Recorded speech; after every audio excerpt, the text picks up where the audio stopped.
Mukunda jewellers మొట్టమొదటి factory outlet ఇప్పుడు కూకట్పల్లి, కొత్తపేట్, సోమాజిగూడ మరియు ఖమ్మంలో. నమస్తే రమ్మగారు. నమస్తే జయ. ఏదైనా ఒక 2 భాగాలున్న కథ చెప్పుకుందామండి. ప్రవరుడి భార్య కథ చెప్పుకుందాం. ఓ, రాజుగారి భార్య? ప్రవరుడి భార్యే. సరే రమ్మగారు. పూర్వమట కాశ్మీర్ దేశంలో ఒక సంపన్న గృహస్థుల ఇంట్లో పుట్టాడు ప్రవరుడు. చాలా డబ్బులున్నాయి వాళ్ళకి. అయితే ఇతనికి ఏంటంటే దేశాటన చేసి దేశం గురించి తెలుసుకోవాలని కోరిక. చక్కగా చదువుకున్నాడు అబ్బాయి. జ్యోతిష్యము అన్నీ చదువుకున్నాడు. కొంత వైద్యం తెలుసు, జ్యోతిష్యం తెలుసు, మంత్రిత్వపు సంగతులు కూడా కొన్ని నేర్చుకున్నాడు. తర్వాత ఏమో మన ఈ రాచరికానికి కావలసిన వ్యవహార రాజకీయం విషయాలు అవన్నీ కూడా అబ్బాయికి బాగా తెలుసు. చక్కగా చదువుకున్నాడు. చదువు అయిపోయిన తర్వాత ఇంకా వివాహము, వ్యాపారము, సెటిల్మెంటు అవి ఆలోచించకుండా కొంతకాలం దేశాటన చేయాలని బాగా ధనము తీసుకుని చక్కగా మంచి గుర్రాన్ని వేసుకుని ఎన్నో ఊళ్ళు తిరిగాడు. తిరగ్గా ఏమైంది, ఒక నగరానికి సమీపంలో ఉండగా దొంగలు దాడి చేశారు ప్రవరుడి మీద. పెద్ద యుద్ధ విద్యలు వచ్చిన వాడు కాదు, ఏదో పుస్తకాలు చదువువాడు. వాళ్ళు ఇతన్ని కొట్టి తన బట్టల దగ్గర నుంచి అన్నీ తీసేసుకుని ఇతని బట్టలన్నీ వచ్చిన వాళ్ళంతా వేసేసుకుని వాళ్ళ చింకి బట్టలు అక్కడ విప్పి పారేశారు. ఇతను ఒంటి మీద బట్టలు కూడా లేవు, అవి కూడా లాగేసుకున్నారు. మంచి మంచి బట్టలు వేసుకున్నాడని గుర్రం పట్టుకుపోయారు. డబ్బులు గిబ్బులు ఇతను తెచ్చుకున్నవన్నీ మొత్తం పోయినాయి. ఈ దిశమూలతో మిగిలాడు. లోపల భాగాల్లో ఉండే బట్టలే తప్పిస్తే ఇంకేం లేదు. దిశమూల అనకూడదు, ఏదో చిన్న అంగాస్త్రంతో మిగిలి ఏం చేస్తాడు, ఆ దొంగలు విడిచిన కుళ్ళుగుడ్డలే ఏవో ఒకటి కట్టుకుని ఇక నడవటం మొదలుపెట్టాడు. అంతకుముందు డబ్బులు ఉండటంతో ఆహారానికి ఎక్కడా లోటు లేదు. సరే ఇక నడిచి ఎట్లాగోట్లా 2 రోజులకి ఒక నగరం చేరాడు. చేరితే ఏదైనా సత్రాలు అవి ఉన్నాయో లేదో తెలీదు. జనాలు ఎవరికైనా నా పరిస్థితి ఇది, దొంగలు నా మీద పడ్డారు, ఇలా దోచేసుకున్నారని చెప్పడానికి సిగ్గుపడ్డాడు. పెద్దింటివాడు కదా. అలాగే ఆలోచించుకుంటూ మెల్లిగా ఆట నడిచి ఒక గుర్రపు శాల వాకిట్లో అరుగు మీద కూర్చున్నాడు. ఆహారం తీసుకుని 2 రోజులైంది. మరి ఆ గుర్రపు శాల దగ్గర విశాలంగా ఉంది, గాలిస్తుంది. ఆకలి నిస్త్రాణకి మెల్లిగా సాగోరి నిద్రపోయాడు. పడుకుని నిద్రపోతుంటే ఏమైంది, ఆ నగరానికి రాజుగారు ఒక ఆయన ఉన్నారు, జయసేనుడని. ఆయనకు ఒక కూతురు ఉంది, కాంచనవల్లి. పిల్ల చాలా అందగత్త, పిల్ల చక్కగా చదువుకుంది. తండ్రి పెళ్లి చేయాలని భావించాడు. ఏవో పెళ్లి సంబంధాలు తెస్తున్నారు కానీ ఈ అమ్మాయికి నేను ఇంత చదువుకున్నాను, దాంతో సంబంధం లేకుండా ఎవరో ఒకళ్ళని చేసుకోవడం ఇష్టం లేదు. ఆ పిల్లకి చదువుకున్న వాడినే పెళ్లి చేసుకోవాలి. ఏదైనా పెళ్లి సంబంధం రాక నేను చదువుకున్నాడంటే ఏదో కాదు, ఈయనకి అది వచ్చా, పంచకావ్యాలు వచ్చా, అవచ్చా, అవేవి రావు. ఎట్లా పెళ్లి చేసుకోవడం ఇష్టం లేదు. అందుకని ఈ అమ్మాయి ఏమనుకుంది, నా దారి నేను ఇంట్లో నుంచి వెళ్ళిపోయి నా అంత చదువుకున్న వాడిని ఒకడిని చేసుకోవాలి అని భావించి తన స్నేహితుడు అయిన మంత్రి కుమారుడికి ఒక ఉత్తరం రాసింది. నేను ఇంట్లో నుంచి దేశాటానికి వెళ్ళిపోవాలనుకుంటున్నాను, మరి నువ్వు గుర్రపుశాల దగ్గరకు వచ్చి ఉండు, 2 గుర్రాల మీద వెళ్ళిపోదాం. నువ్వు వెళ్ళేటప్పుడు నేను నీకు విషయం చెప్తా. నా కోసం అర్ధరాత్రి 12 గంటలకి గుర్రపుశాల దగ్గర వేచి ఉండు. ఈ మంత్రి కుమారుడు ఈ అమ్మాయి వయసువాడే, సహాధ్యాయి. వీళ్ళిద్దరూ గురుకులంలో చదువుకున్నారు. ఫ్రెండ్షిప్పే, ఇంకేం వేరే వ్యవహారం లేదు. తనకు తోడు ఉండటం కోసం ఆ అబ్బాయిని పిలిచింది. సరే ఉత్తరం రాసేసింది, వాడికి ఉత్తరం చేరింది. అతను కూడా వద్దామనుకున్నాడు. కానీ ఏమైందట, ఆ రోజు అంతఃపురంలో అత్యద్భుతమైన ఒక నాట్య ప్రదర్శన ఏర్పాటు చేశారు. ఆవిడ ఎక్కడో మహానుభావురాలు, నాట్యమయూర్ అని పేరున్న ఆవిడ. చాలా గొప్ప నృత్య ప్రదర్శన. మంత్రి గారు వెళ్తూ తప్పనిసరిగా కొడుకుని ఇడుచుకుపోయాడు దానికి. అబ్బాయి వద్దామనుకున్నా రాలేని స్థితి. అయితే ఈ నాట్య ప్రదర్శన ఉండటం వల్ల జనమంతా అక్కడ ఎంగేజ్ అయి ఉన్నారు కాబట్టి రాజకుమార్తె అయిన కాంచనవల్లి పారిపోవడానికి దొరికింది టైము. ఏం చేసింది, కాసేపు కూర్చుని తర్వాత తలకాయ నొప్పిగా ఉంది, కాలు నొప్పిగా ఉంది, కాలు తిమ్మిరెక్కింది, కాళ్ళు కడుక్కోవాలి, ఇలాంటివి ఏవో మాటలు చెప్పి అక్కడి నుంచి వచ్చేసి కొద్దిగా బంగారు నాణ్యాలు తీసుకుంది. ఎక్కువ నగ నాణ్యం ఏం లేదు, కొంచెం మామూలుగా ముసుగు లాంటిది ఏదో వేసేసుకుని గుర్రపు శాల దగ్గరికి వెళ్ళిపోయింది. శాల దగ్గర ఎవరుండాలి, మంత్రి కుమారుడు ఉండాలి. అరుగు మీద పడుకుని నిద్రపోతున్న పొడుగాటి శరీరం ఉన్నవాడిని చూసి వాడే మంత్రి కుమారుడని భావించి తబ తట్టలిపి లేలే, తొందరగా శాలలోకి వెళ్ళి 2 గుర్రాలు తీసుకురా, పారిపోదాం అంది. అర్థం కాల ప్రవరుడికి. నిద్రలో లేచాడు. ఎవరో అమ్మాయి, దగదగలాడుతున్నాయి నగలు, బాగా చక్కగా పొడుగ్గా బాగానే కనపడుతోంది. గుర్రాలతే అంటోంది. నిశ్శబ్దంగా లేచెళ్ళి గుర్రపుశాల నుంచి 2 గుర్రాలు తెచ్చాడు. గుర్రం ఎక్కేశాడు. ఆ అమ్మాయి గుర్రం ఎక్కింది. ఇద్దరు స్వారీ చేసుకుంటూ వెళ్ళిపోయారు. బాగుంది. తెల్లవారేదాకా ప్రయాణం చేశారు. ఎటో బాగా తెల్లారిన తర్వాత ఆ అమ్మాయి తెల్లవారితో పాటు ఈ అమ్మాయి కూడా తెల్లబోయింది. వీడెవడో మంత్రి కుమారుడు కాదు, కుళ్ళుగుడ్డలు వీడు, గడ్డం పెరిగి దీనావస్థలో ఉన్నట్టున్నాడు. అర్రే వీడితో వచ్చానే, ఇప్పుడు నేనేం చెప్పి వెనక్కి వెళ్ళను? ఏడుపు వచ్చేసింది. వాడేమైపోయాడు? మంత్రి కుమారుడు మన ఫ్రెండు, వాడేమో రాలే అసలు. ఇక ఏం చేయాలో తెలియలే. కళ్ళ నీళ్ళు తుడుచుకుంటూ కూర్చుంది. ఇతనికి పిల్ల అందంగా ఉంది తెలిసింది. సరే ఏం చేశాడు? చెట్టు కింద ఆపుకున్నారు. కాసేపు అట్లాగే సోకించింది. ఇంకేం చేయాలో తెలియక ఇతను ఆ చెట్టు ఎక్కి 2 పళ్ళు దోముకునేందుకు 2 పుల్లలు విరిచి ఓ పుల్ల తెచ్చి ఈ అమ్మాయి ముందు పడేశాడు. పళ్ళు దోముకుంది. అక్కడ ఏదో చిన్న నది లాంటిది. మొహం కడుక్కున్నారు. మొహాలు కడుక్కుని 2 అడుగులు ముందుకెళ్ళారు. అక్కడి నుంచి మరి బయలుదేరి వెళ్ళాలి. ఆ నది బల్లకట్టు దాటడానికి ఒక అవకాశం ఉన్న ప్రాంతానికి చేరారు. చేరితే ఏమైంది? బల్లకట్టు మీద ప్రయాణం చేయాలి.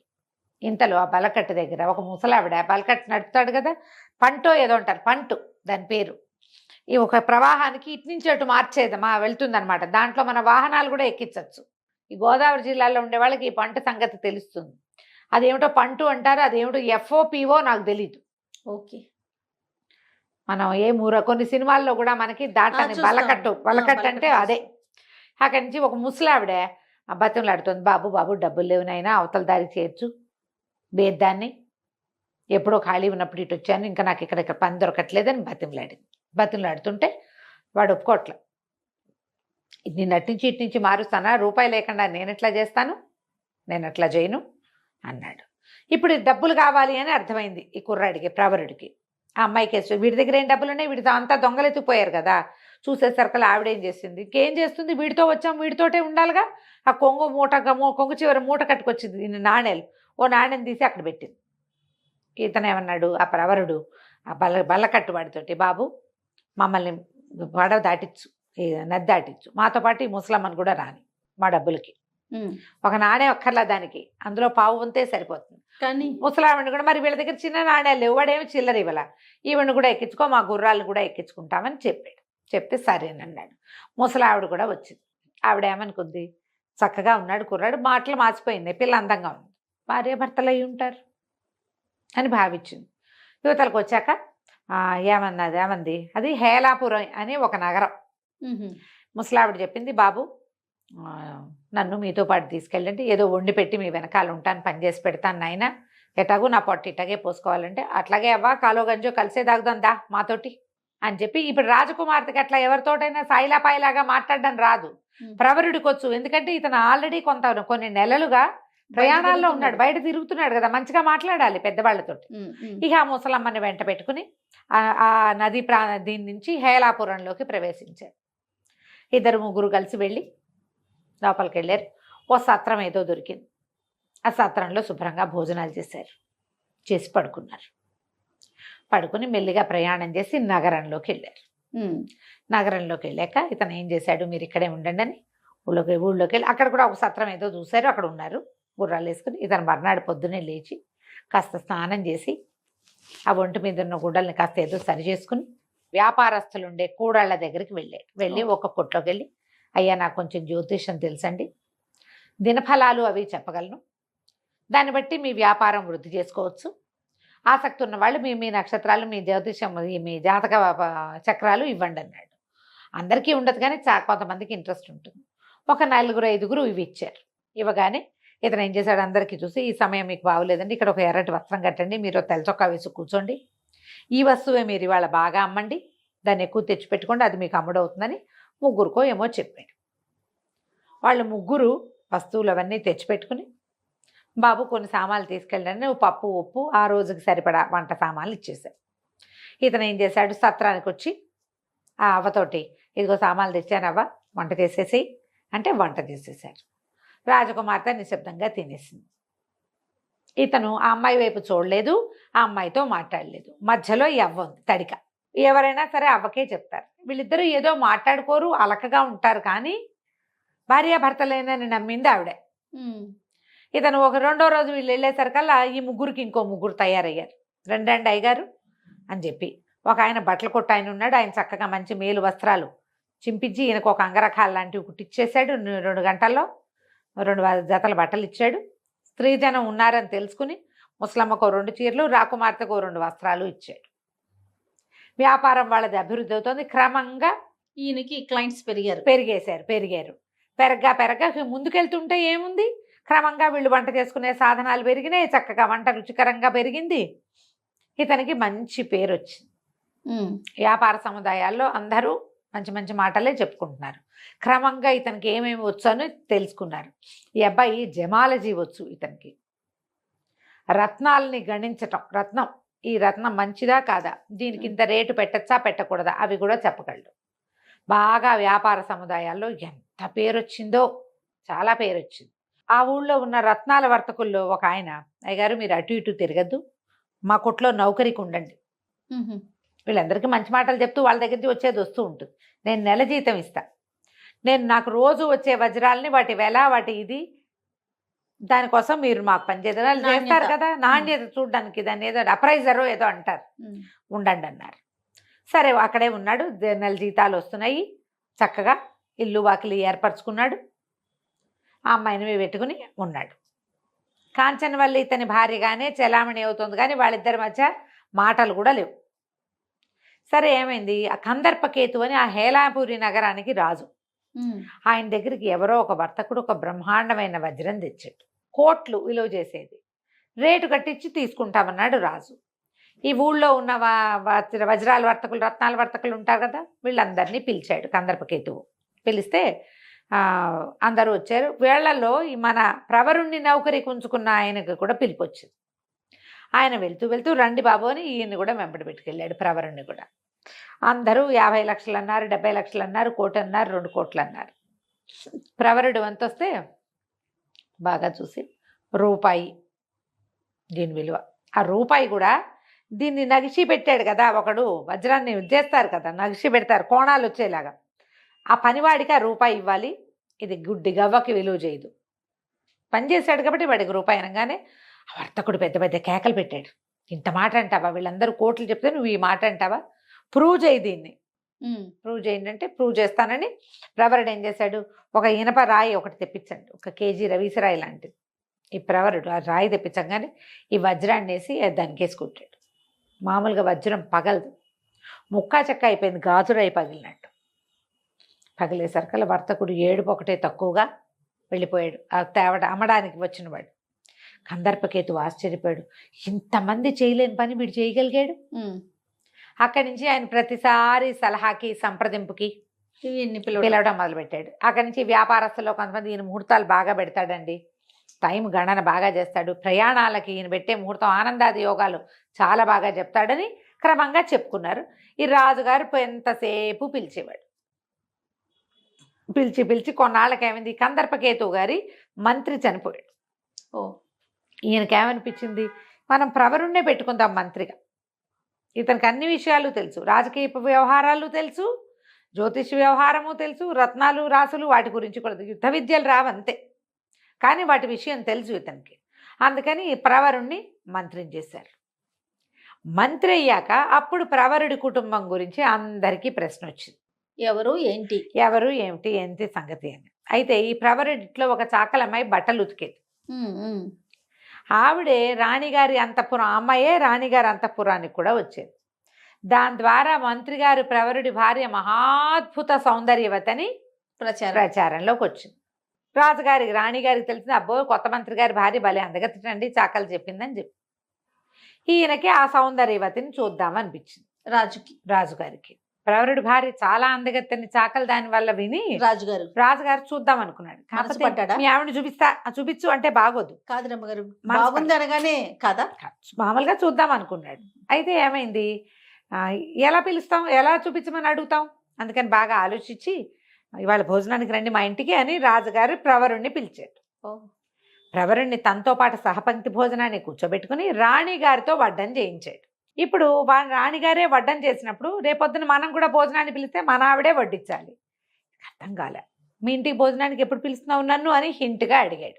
అడిగేసరికి తనకి తెలియలా ఏం చెయ్యాలో. పెళ్ళన్నా చేసుకోలేదా, పిల్లెవరో ఏదో వచ్చేసింది మన వెనకాల. ఇది అవివాహిత అమ్మాయిని, పరస్త్రీని ఎట్లా భోజనం వంట చెయ్యని ఎట్లా చెప్తాము అని ఈయన ఆలోచించుకుంటూ కూర్చున్నాడు. ఇంటికి వెళ్ళాక ఇక్కడికి రాజుగారింటికి తీసుకొచ్చాడు మరి. లేదు, తను ఒక్కడే వచ్చాడు భోజనానికి. ఇప్పుడు రాజేమో రాణితో వడ్డింపించాడు. అక్కడ మరి ఇప్పుడు మన ఇంట్లో మన భార్యతో వడ్డించాలి. పని వాళ్ళు వడ్డిస్తే బాగోదు. అందరు బోళ్ళంతా పరిచారికా జనం ఉండి రాణిగారి స్వయంగా వడ్డించినప్పుడు ఇంటికైనా ఇల్లాలు వడ్డించొద్దు ఆలోచిస్తున్నాడు. సరే ఆ పూట భోజనానికి రాత్రి ఏమిటి ఇతనికి, ఆ అమ్మాయికి ఏమనిపించింది, ఇతను ఏదో నా విషయమే మొహమాట పడుతున్నాడు ఏదో అడగడానికి అనుకుని ముసలమ్మతో ఏం చెప్పిందంటే, ఏం కావాలంటే అది చెప్పమనవ్వా, తను అడిగితే చెయ్యని వాళ్ళు ఎవరిక్కడ, విషయం చెప్పమను, భోజనానికి రమ్మను అని పిలిచింది. ఓ గదిలోనే ఆయన అటు ఈవిడిటు కూర్చుని తినేవాళ్ళు. అప్పుడు ఈయన ఏం చెప్పాడు, సరే అవ్వ రమ్మందిగా భోజనానికి రమ్మంది, అమ్మాయి నువ్వు చెప్తే కాదని వాళ్ళు ఎవరిక్కడ అంటోంది, ఏమిటో నీ మనసులో ఉన్నమాట చెప్పునైనా అంటే, రాజుగారి ఇంట్లో భోజనానికి వెళ్ళాను, వాళ్ళ ఇంట్లో ఏమో రాణిగారితో వడ్డించారు, నీ ఇంటికి భోజనానికి ఎప్పుడు పిలుస్తావో, నువ్వు మంత్రి అయ్యావు అని అడిగాడు. ఎట్లా వెళ్ళవాలా అని భయంగా ఉంది అంటే, అందులో వెంటనే ఈ అమ్మాయి ఏముంది ఆ పక్కన అన్నం తింటూ, రాజకుమారి కాంచన్వల్లి, ఏముంది ఇందులో, నాకైనా వంటరాందాన్ని కాను, నేను అన్ని శాస్త్రాలతో పాటు పాకశాస్త్రము నేర్చుకున్నా, వడ్డన చేయటం వచ్చు, రమ్మను, నువ్వు ఏ రోజు భోజనాన్ని పిలిస్తే ఆ రోజున కూర్చోబెట్టి నన్ను భోజనం పెట్టట్లేదు, నాకు సంపాదించి నన్ను పోషిస్తున్న మనిషి ఆయన అవుననుకుంటే నేను కాదని ఎందుకంటాను, పిలవమను ఏ రోజుకి భోజనాన్ని పిలుస్తానంటే ఆ రోజు కానీ తను సంతోషించాడు. రాజుగారి గోల ఏమిటి, ఇవాళ మంత్రి అయ్యాడు కానీ ప్రవరుడు సామాన్యుడు, అతను ఏ స్థితిలో ఈ ఊళ్ళో హేలాపురి నగరంలోకి వచ్చాడో వర్తకులు చాలామంది చెప్పారు, బహుపేదగా వచ్చాడు, మా అందరికీ మంచి చేసి ఆయన పెద్దవాడయ్యాడు అని. అంత పేదవాడికి ఇంత బ్యూటిఫుల్ వైఫ్ ఎలా ఉండొచ్చు అనుకో, రాజుకు అలా అనిపించింది. ఆయనకు చూద్దామని అక్కడి నుంచి ఏం చేసింది, ఫలానా రోజు రాజుగారి భోజనానికి వస్తాడని చెప్పారు. ఆ రోజున ఈ అమ్మాయి చేతనైనంత చక్కటివి వాళ్ళ ఊరి వంటకాలన్నీ వండి ఏం చేసింది, చకచకా బట్టలు మార్చుకోవటం ఒక విద్యొచ్చు ఆ అమ్మాయికి, చటుక్కుని డ్రెస్ చేంజ్ చేసుకోగలదు. కొంతమంది చేస్తారు చూడు, నేను 2 నిమిషాల్లో వచ్చేస్తానంటావు నువ్వు. ఈ అమ్మాయి ఏం చేసింది, మొదట రాజుగారికి వడ్డం చేసినప్పుడు జారుముడి లేత రంగు పట్టుచీర కట్టుకుని, సగం మారు వడ్డనకి ఇంకో రకం అలంకారంతో జారుముడి మానేసి చక్కమని జుట్టు పైకి ముడుచుకుని దాని నిండా పువ్వులు పెట్టుకుని లేత రంగు చీర విడిచి ముదురు రంగు చీర కట్టుకుని రెండోసారి వచ్చింది. మామూలుగా అన్నీ వడ్డించాక నెయ్యి వేసేటప్పటి వరకు ఒకటి, కూర్చున్నాక కూరలు పప్పు మళ్ళీ అందిస్తాంగా మారు వడ్డని అంటారు. రెండోసారికి ఏమో 2 నిమిషాల్లో వీళ్ళు పరిచబట్టి తిని 4 ముద్దలు తిని కూర పప్పుల్లోకి మళ్ళీ వచ్చేసరికి రెండో అవతారంతో వచ్చింది. ఈయన మొదట వచ్చిన అమ్మాయిని చూశాడు, రెండోసారి వచ్చిన అమ్మాయిని చూశాడు, వీళ్ళిద్దరూ ఒకటేననుకోలే రాజు. ఇంటికి వెళ్ళాక ఏమో ప్రవరుడికి ఒక భార్య అనుకుంటున్నాం, కాదు 2 భార్యలు చక్కటి చుక్కలు అనుకో, ఇద్దరు పోనీలే. ఒక అమ్మాయి ఒక రవ సన్నగా ఉంది, రెండో అమ్మాయి ఒక రవ స్థూలంగా ఉంది, చక్కగా ఉన్నారు. ఎందుకంటే లేత రంగు చీరల్లో అంత సన్నగా కనపడరు, ముదురు రంగు చీరల్లో స్లిమ్గా కనిపిస్తారు. ఆశ్చర్యపోయింది. అవునా అంది రాణిగారు. ఆవిడకు కూడా ఆ అందగత్తి ఏమిటో చూద్దామనిపించింది. రాజుగారు రకరకాల సౌందర్యవతలను చూసేవాడు. ప్రవరుడి భార్య చూడ చక్కని చుక్క, 2 చుక్కలు అని చెప్తే 2 చుక్కల్ని చూడొద్దు మనం. అందుకని ఏమండి వచ్చే చంద్రోదయానికి పౌర్ణమికి మనం సముద్ర స్నానానికి వెళ్తాం కదా, సరిగంగ స్నానాలు చేస్తారు, కొంగులు కట్టుకుని సరిగంగ స్నానం చేస్తారు. సరిగంగ స్నానాలు వినుంటావు కదా నువ్వు. ఆ సరిగంగ స్నానం అంటే ఏంటంటే 2 భార్యాభర్త ఇద్దరు కొంగులు ముడివేసుకుని ఒకేసారి మునుగుతారు. వాళ్ళు కూడా మనతో పాటు సరిగంగ స్నానాలు చేస్తారు, రమ్మనండి అంది. రాజుగారు చెప్పారు, రాణిగారు ఇలా ముచ్చట పడుతుందా, మీ ఆవిళ్ళు ఇద్దరిని తీసుకురానగా నేను బిక్కచచ్చిపోయాడు. ఇప్పుడు ఏమిటి వడ్డం చేయమంటే చేసిద్ది, కానీ నాతో పాటు కొంగులు కట్టుకుని సరిగంగ స్నానాలు చేయంటే పైగా ఇద్దరు ఒక్కరికే లేదు ఇక్కడ. అక్కడి నుంచి రాత్రి మళ్ళీ బికం వేసుకుని కూర్చున్నాడు. నాకు అన్నం వద్దవా, ఆకలేయటం లేదన్నాడు. అనేసరికల్లా అమ్మాయి ఏమంది, ఈ అభోజనాలు ఏమిటి పూట ఏమిటో చెప్పాను, మనసులో ఉన్న మాట, వంట చేసి వడ్డించిన దాన్ని తతిమావి చేయను, అవి కూడా చేస్తా, అదేమిటో చెప్పమని. అనేసరికల్లా ఇతను ఏం చెప్పాడు, ఈ విషయం అంతా చెప్పుకొచ్చాడు. రేపు అర్ధోదయం అవుతుంది, చంద్రోదయం, అప్పుడేమో సరిగంగ స్నానాలట, రాజుగారు రాణిగారు వెళ్తారట, అమ్మాయిని కూడా తీసుకురమ్మని, అమ్మాయిలు 2 తీసుకురమ్మంటున్నారు. ఒక అమ్మాయి అనుకుంటే 2 అమ్మాయిలు అయింది, ఏం చేయాలంటే ఈవిడంతా అంతే కదా, వంట చేసిన దాన్ని ఇది చేయనా, చేస్తాను, ఏం పర్వాలేదు, రమ్మను, అలాగే వెళ్దాం. అయితే నేను చెప్పినట్టు చెయ్యాలి. ఏం చెయ్యాలి? 7 పల్లకీలు, 7 వారాల నగలు ఏర్పాటు చేయమను అని చెప్పి. సరే, ఆ రోజు ఏమైంది, ఇంకా ఏం చెప్పిందంటే ఒక 7 గడపలున్న గుడారం వేయించమను. గుడారం 7 పక్కల నుంచి రావాలి దానికి. సరే, ఈయన ఏం చేశాడు, 7 గడపలున్న పెద్ద గుడారం వేయించాడు. 7 మేనాలు పురమాయించాడు. మంత్రి కదా. ఈ అమ్మాయి కాంచన వల్లి ఒక మేనాలో ఎక్కింది. తతిమా మేనాల్లో మనుషులు లేరేం లేవు, నగలు బట్టలు మాత్రమే ఉన్నాయి. 7 వారాల నగలు, ఒక్కొక్క వారం నగ, ఒక్కొక్క వారం వస్త్రం, ఒక్కొక్క పల్లకీలో పెట్టారు. ముసలమ్మ కూడా వచ్చింది. ఈ పల్లకీలన్నీ ఆ 7 గడపలున్న దాంట్లోకి వెళ్ళినాయి, గుడారంలోకి వెళ్ళినాయి. రాజుగారు వాళ్ళు ఆశ్చర్యపోయారు, ఏమిటి ఇంత పెద్ద గుడారం వేయించుకున్నాడు ఇతను అని. అక్కడి నుంచి అమ్మాయి ఏం చేసింది, ఒక్కొక్క రకం వస్త్రము ధరించి, ఒక్కో రంగు ఒక్కో రకం నగలు ధరించి ప్రతిసారి ప్రవరుడితో కొంగులు కట్టుకుని సముద్రంలో మునిగింది. 7 భార్యలు ప్రవరుడికి అనుకున్నారు వాళ్ళు. రామ. ఆ వచ్చిన అమ్మాయి బుద్ధికి మొహంలో మొహం పెట్టి చూడడం క్యాజువల్గా వచ్చింది. రంగులు వేరు, నగలు వేరు. రాణిగారికి అర్థం కాల. చంద్రోదయం అంటే చీకటి పడ్డాక కదా.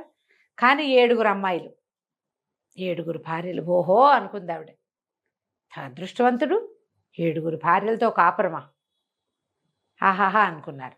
సరిగా స్నానాలు అయిపోయినాయి, ఇంటికి వచ్చేసారు. రాణిగారు ఏం చేసింది, 7 వస్త్రాలు, నగలు పంపించింది. 7 యువరాణులకి, 7 మంత్రి గారి భార్యలకి బహుమానాలు పంపింది. పని వాళ్ళంతా పుచ్చుకొచ్చారు, దాసీలు పుచ్చుకొస్తే ఈ అమ్మాయి ఏం చేసింది, అవ్వకి చెప్పింది, ఒక ఐడియా చెప్పింది. అవ్వ వచ్చి వీళ్ళకి చెప్పింది, అమ్మ వాళ్ళు 7 కాదు 8 మంది, శ్రీకృష్ణుడు అష్టభార్యలాగా ఒకళ్ళ చోట ఒకళ్ళు ఉన్న చోటకి ఒకళ్ళు రారు, ఒకళ్ళతో ఒకళ్ళు మాట్లాడుకోరు. 8 మంది భార్యలమ్మ ప్రవరుడికి, శ్రీకృష్ణులాగా అష్టభార్యలు ఉన్నారంటే దాసీలు పరిగెత్తుకుంటూ పోయి ఇంకో భార్య ఉందిటండి, ఆవిడ కూడా ఒక బహుమతి ఇవ్వండి అని మొత్తం బహుమతులు పుచ్చుకొచ్చారు. ఈ అమ్మాయి 8 సార్లు 8 రకాల బట్టలు కట్టుకుని, 8 రకాల తల మేకప్ చేసుకుని, 8 రకాల కంఠాలతో మాట్లాడి 8 బహుమతులు పుచ్చుకుంది. ఓ, రాణిగారు ఎంత ఆశ్చర్యపోయిందో, ఇంతంత అందగత్తెలటా దొరికారు ఇతనికి. చాలా ఆశ్చర్యపోయింది. ఈయన ప్రభ మామూలుగా లేదు రాజ్యంలో. ఆనాటి రాత్రి ప్రవరుడు భోజనం చేస్తుంటే ఆ అమ్మాయి భోజనం చేయకుండా ఏం చేస్తుంది, రోజు వడ్డించేదానికంటే ఎక్కువ వడ్డింపిస్తే అమ్మ అవ్వ ఇంతంత పెట్టేస్తున్నావేమిటి అంటే పక్కన కూర్చుని ఏమందంటే, ఆయన మిగిలిస్తే తినేందుకు ఉన్నారులే అని చెప్పవ్వా. మగవాళ్ళు మిగిలిస్తే తినేవాళ్ళు ఎవరు, భార్యలే అనేసరికి తనకు ఆశ్చర్యం వేసింది. కంచంలో అన్ని వస్తువులు వదిలిపెట్టాడు, అన్నీ తిన్నాడు. సగం తను తినగలిగినంత మిగిలింది వదిలిపెట్టాడు. ఆ అమ్మాయి భోజనం చేశాక తమలపాకులు పుచ్చుకొచ్చింది. ఈ తమలపాకులు ఎవరిస్తారంటే భార్యలే ఇచ్చేవాళ్ళు ఆ కాలంలో. మామూలుగా రాజకుమారులకి వాళ్ళకి తాంబూల కరండ వాహిని అని ఈ తాంబూలం పుచ్చుకు తిరిగేందుకు ఒక దాసీలు కూడా ఉండేవాళ్ళు. మనం అప్పుడెప్పుడో కాశీ మజిలీలో చంద్రాపేట చరిత్ర చెప్పాం కదా, అందులో కనపడుతుంది. అయితే ఈ తాంబూల కరండం ఎవరిచ్చినా కూడా వివాహం అయిన తర్వాత భార్యలు తాంబూలం ఇవ్వటం అనేది ఒక ప్రత్యేకమైన ఆచారం. మన ముందు తరాల్లో కూడా ప్రత్యేకంగా కొన్ని కమ్యూనిటీస్లో అయితే తాంబూలం వేసుకుని తీరాలి. గృహస్థు తాంబూలం వేసుకోవాలి, ముత్తైదువు తాంబూలం వేసుకుని తీరాలి. వీళ్ళకి ఆరోగ్యాలు పాడవుతాయనో ఏదో అనుకుంటా జయ, అది అలవాటు చేసేవాళ్ళు. ఎందుకంటే ఈ ప్రవాళ భస్మము, ముక్తాభస్మము వేసుకునేవాళ్ళు. కాల్షియం అవి డెవలప్ అవుతాయి. తాంబూలం వేసుకోవటం ఒక విలాసమైనప్పటికీ వివాహానంతరం గృహస్థు తాంబూలం వేసుకోవాలి, ముత్తైదు తాంబూలం వేసుకోవాలి అనేది నియమం. అయితే తాంబూలం పుచ్చుకొస్తే ఇతను అడిగాడు, తాంబూలం కూడా తెచ్చావు, మనం వివాహం చేసుకుందామని నీ ఉద్దేశం అని అడిగితే అమ్మాయి ఏమంది, భర్తను వెతుక్కుంటూనే నేను వచ్చాను, నాకు తెలియలేదు నేను భర్తతోటే వచ్చానని. మణిపూసను చూసి నేను గాజు పూస అనుకున్నాను, చాలా దుఃఖించాను మొదట. కానీ మీతో వచ్చినా కూడా ఒక మగవాడు ఆడదాంతో ఎంత అవజ్ఞగా అయినా ప్రవర్తించవచ్చు, నువ్వు అలా ఉండలేదు. నా పోషణ భారం మాత్రం నువ్వే వహించావు. భర్త వచ్చడానికి ఇంతకంటే పెద్ద అర్హత ఏమిటి? నేను ఆ నగరానికి రాజకుమార్తెనైనప్పటికీ భర్తను అనుసరించి ఉండాలనుకున్నా. అతను నాకంటే అధికుడై ఉండాలి, తెలివితేటల్లో ఎక్కువ విద్యలో అధికుడై ఉండాలనుకున్నా. అవన్నీ నీ దగ్గర ఉన్నాయి. మన వివాహం అయినట్టే నేను నీతోటే ఉన్నా. మనం సాంఘికంగా వివాహం చేసుకోలేదు కానీ ఎప్పటి నుంచో నీకు భార్యగానే ఉంటున్నాను నేను అని చెప్పింది. సరే ఇతను ఏమన్నాడు, ముహూర్తం పెట్టించుకున్నాడు పెళ్ళికి. రాజుగారికి చెప్పాడు, నేను వివాహం చేసుకోబోతున్నానండి అని. రాజు తెల్లబోయాడు, అదేమిటోయ్ 8 మంది భార్యలు ఉంటే ఇంకా వివాహం ఏమిటి నీకు అన్నాడు. కాదండి, ఆ 8 భార్యల వేషాలు వేసిన అమ్మాయితోటే పెళ్లి చేసుకోబోతున్నాను, ఈవిడ ఫలానా నగరపు జయంత నగరపు రాజకుమారి, ఇలా జరిగిందని మొత్తం చెప్తే రాజు ఆశ్చర్యపోయాడు. ఎంత చతురత ఉంది నీకు, మంత్రిత్వంలో చతురత ఉంటే అమ్మాయికి భార్యాత్వంలో చతురత ఉందోయ్, చాలా అదృష్టవంతుడివి అని ఈ కథ అంతా రాణిగారికి కూడా చెప్పాడు. వాళ్ళంతా చాలా ఆశ్చర్యపోయారు. తర్వాత హేలాపురి నగరంలోనే వివాహం చేసుకున్నారు. ఆ తర్వాత జయంత నగరానికి తన పుట్టినింటికి భర్తతో సహా రాజలాంఛనాలతోటి వెళ్ళింది ఈవిడ. తండ్రి వెతికాడు బోళ్ళు సంబంధాలు, ఎక్కడా కుదరలేదు. అదే మరి ఇక్కడికి మంత్రిత్వంగా చేసినటువంటి యువకుడిని వాళ్ళు రాజుని చేసుకున్నారు. రాజకుమార్తె భర్తే రాజు, నాతో సరితూగేవాడినే పెళ్లి చేసుకుంటానని ఆవిడ అనుకున్న మాటకి అలాగే జరిగిన చేసుకుంది. అలాగే న్యాయం చేసుకుంది. కథ కంచికి మనం ఇంటికి. నమస్తే. నమస్తే.